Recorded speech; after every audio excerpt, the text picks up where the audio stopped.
And the music ends. Good afternoon. So, yes, I'm Scottish, it's true. I told this joke 2 years ago, and I'll start with it again, because it never fails. How many of you have children? Great. That means about 70% of you have seen the Walt Disney Pixar movie Shrek. I have Shrek's accent. I will prove this to you. Donkey. Fiona. So just think Shrek, the next 20 minutes will fly by, it's great. So, what are we going to talk about? What I want to try and tell you, or suggest to you over the next 20 minutes, is what's going on is all these things which have been happening, which everyone gets very freaked out about, are all connected. They're part of a systemic shift which has been 30 years in the making. This is the new normal. Get used to it. Let's see what that looks like. So for a while, it was all going really well. Someone who was obviously a fake James Bond villain didn't win in the Dutch elections. And the Le Pen family business looked like it was finally going out of business. And in fact, after 10 years of a self-imposed recession, even Europe was beginning to grow again. Things are getting better. Everything's healing at last. But then, we're back. This is the German election results. And everyone got rather freaked out about the blue column. That's a bunch of people called Alternative for Deutschland. And they got a lot of media attention. But here's the funny thing if you look at this slide. If you look at the Greens in the left, add that together, you get more than AfD. Add the three of them together, you kill the Social Democrats, whose vote share is now in the teens. And you get very close to Merkel's CDU, the governing party of Germany, who got its own lowest vote share. The center is being eaten away throughout the developed world. They're everywhere. And the interesting thing is, it's not just the right-wing phenomena. The right-wing parties are the ones that get all the attention. They're the ones that create all the noise. They're the ones that say unpopular things. But there's a big left-wing version of this one that dominates in southern Europe. And in fact, as you know, Mr. Cameron, there's one in Scotland, which is a national party, but it's a lefty national party. So this is going on the left side as well as the right side. So here's a short version of how we got here. An analogy to begin with. You've all got laptop computers. At some point, you've probably dropped one. And if you've ever seen the inside of a laptop, they all look vaguely the same. There's a motherboard, there's a memory thing, there's something you don't know what it is, and they all fit together. Capitalism's a bit like that. We have certain institutions. Everyone has a capital market. Everyone has a labor market. Everyone has some kind of welfare support mechanism. They're configured in slightly different ways, but they work the same way. And what's also very interesting, if I don't trip over this and kill myself, what's also very interesting is the software that's written to make the system run. So think of that as the economic ideas that empower the hardware. If you think about the post-war era, coming out of the trauma of the Great Depression and World War II, the one policy target across all the developed world was full employment. To do that, you had to basically have a nationally focused economy. You had restricted financial flows. Investment had to take place at home, not somewhere else. In America, you had COLA contracts, cost of living adjustments. In Europe, you had tripartism and other forms of consociational wage negotiation. You had very high taxes and transfers with big welfare states. And crucially, no one knows the name of the person who runs the central bank because they don't do much. They cash the checks for the treasury. Jump forward to the era that we all grew up in, completely opposite. Price stability is the #1 target. Globalization, liberalization, privatization, integration, they are the ideas of the era. Open financial markets, flexible labor markets, much lower taxes and lower transfers. And this time around, everybody knows who runs the central bank because they turn out to be the most powerful people around. Now, am I just making this up? Have a look at this. US corporate profits. Very high, very low, smooth 10-year average, and then back up to they've never been so high. US inflation, incredibly high, smoothed all the way out to incredibly low. And the best one, look at treasury yields. Two completely different worlds. What are those worlds reflecting? Now, something interesting begins to happen in 1973. Productivity increases, but hourly compensation begins to stagnate. This is the wage stagnation that begins in 1973 in the developed world. But alongside of that, that full employment regime of the golden age, as some people call it. Remember, it blew up in the 1970s, and it blew up in a crisis of inflation. So what happened? Well, in very simple terms, capital has to make a real rate of return. Otherwise, why bother? Just go lie on the beach. And if you have ever-accelerating inflation, you can plan for a 5% real rate, but if you've got 7% inflation, you might as well take the money around the back of the house and burn it. And that was the situation that investors were facing by the height of the 1970s. To make up for the lost ground due to inflation, which was caused by wage pressure, unions went on strike. Wages were then increased above productivity.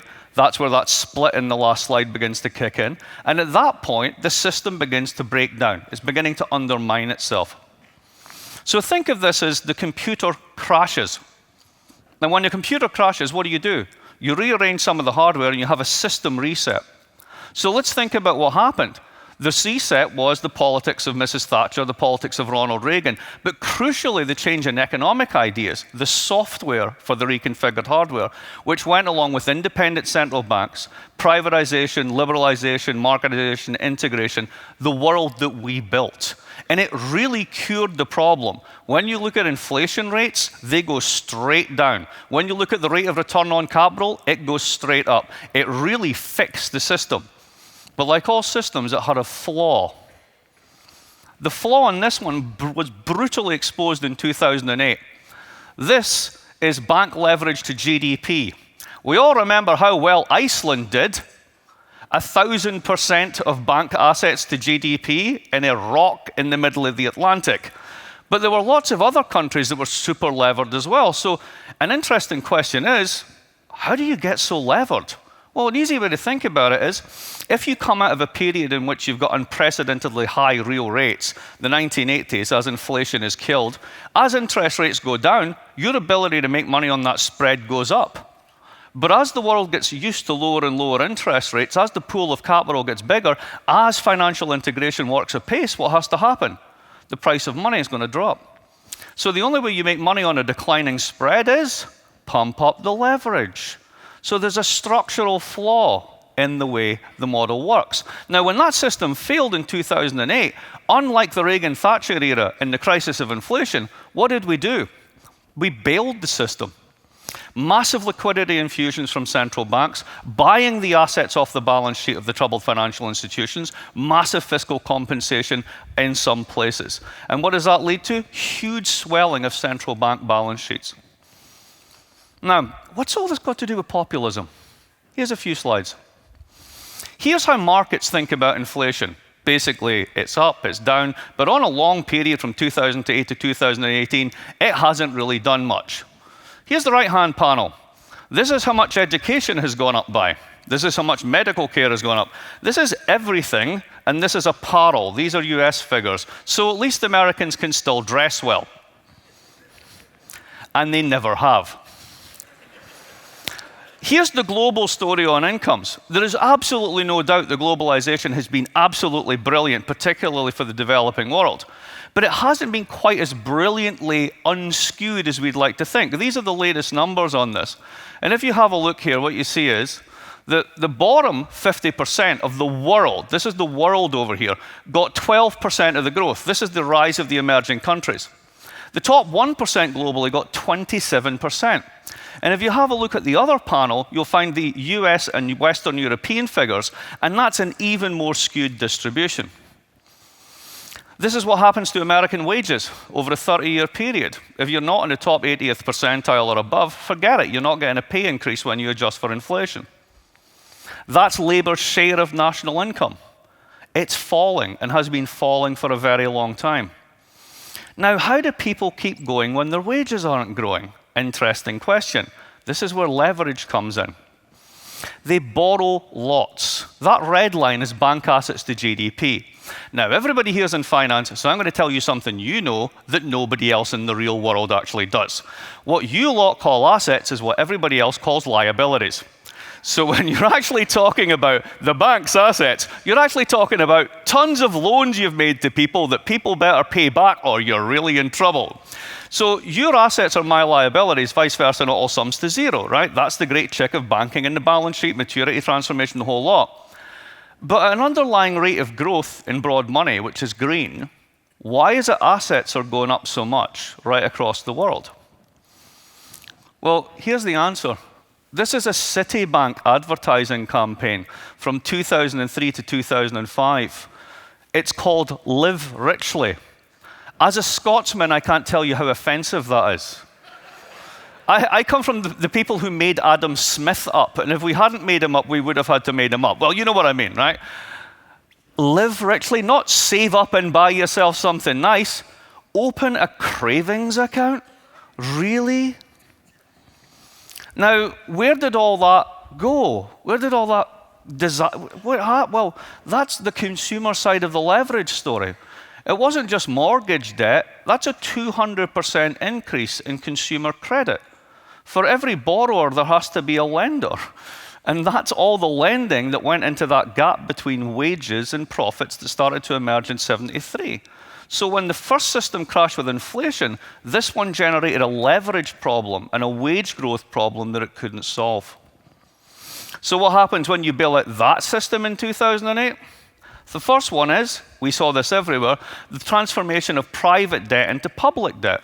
Because if you're going to bail an enormously levered system, it has to end up on someone's balance sheet, and it ended up on the public balance sheet. The second one is the real mystery of central bank intervention. Now, this is only updated through 16. If I keep adding QE figures from Europe into this, it gets even scarier. This is how much money we've chucked into the global money supply in one way or another, QE, et cetera, right? So if that's the case, here's the puzzle for you. We all learned the monetary theory of inflation, right? Too much money chasing too few good. Where is it, right? Here's my favorite graph. You ready for this?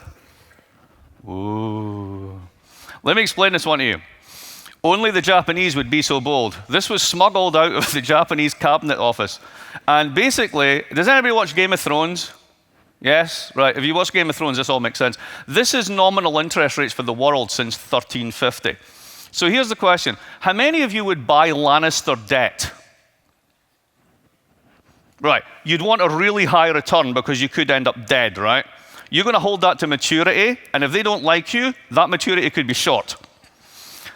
But then what happens when you get John Smith bonds and a few other, John Snow bonds and a few other things? You add them together. Well, the capital pool gets bigger. Then you get a secondary market. The interest rate starts to go down.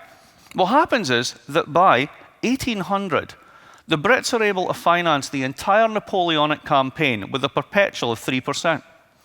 As the economy grows, the value of the bond shrinks. They're paying it off today. Nobody even notices. It's a rounding error. By the time you get to the eve of World War II in America, 1941, the interest rate is 1.89. Then look at all the spikes. That's the inflation of the 70s. That's that first regime blowing up. And then the other side of it is it deflating. So you have historically low real rates and historically high real rates. Now, we ask ourselves, when is all this going to end? When are we returning to normal? The question we should be asking is, what does normal mean in this environment? So even if you take out the financial crisis, this is the Fed funds rate since 1980. It's kind of one direction. So if we're sitting now at 2% growth, 2% inflation, that's probably where we should be. Now, if you've come out of this relatively unscathed, if your assets are whole, that's not so bad. You can live and survive in that. You can lend and borrow, etc. But what about those folks whose wages have stagnated? This is populism. Very simple. Your debts are too high. Your wages are too low to pay off the debt. And crucially, unlike the 1970s, the inflation is too low to eat the debt away. You can't make the creditor take it. The left response is to blame capitalism and blame globalization, and the right response is to blame immigrants and globalization. But other than that, it's essentially very similar, and it's very structural, and it's been baked into the cake through 30 years. Now, is this by malintention? No. Is this by design? No. But what I actually study is complex systems, and this is how complex systems work. They produce outcomes endogenously, deep within the system, that you don't plan for. It's the nature of the system. Just as the first one, nobody planned for an inflationary crisis. In fact, it was the last thing anyone was expecting. We got one. Similarly, with the liberalization and integration of finance, after the fact, we're all wise to leverage. But how many of us were talking about systemic risk in 2006, if we're to be perfectly honest? Now, with that in mind, why is this the new normal? Well, let's think about who the winners and the losers are. The creditors are, in a sense, the winners, but it's a tricky win. The real value of debt goes up, but your ability to collect it goes down. Who is it that gets ultimately killed for this? It's the left parties throughout the OECD, the centre-left parties, that have been market supporting over the past 2 decades. So whether that's New Labour, the SPD, the PDS, and the rise of the new left in various guises, that's one result. The other one are the winners, but it's a problematic win because it's a protest win. It's the can't pay, won't pay, will vote, welcome to populism on the right. And the right-wing side of this is very nationalist response, whether it's AFD, Finn's party, the different people that I've got listed there. But we have a whole panoply. Now, to finish this by thinking about the computer analogy again, what's going on here? When we built the system in 2008, we didn't do a system reset. And you can restart a computer which has now got a misalignment between its software and its hardware, but ultimately it will continue to malfunction. So what tends to happen when we have dodgy hardware is that people called hackers write new code. Populists are hackers. You may not like what they say, but what they're doing is effectively rewriting the code for how the system operates. And those codes don't match together. It's not seamless. It's not flawless. But it's also something that when it's written, it's in the system, and it's very hard to purge. I'll leave it there. Yes, you can applaud now. That's very good. Thank you.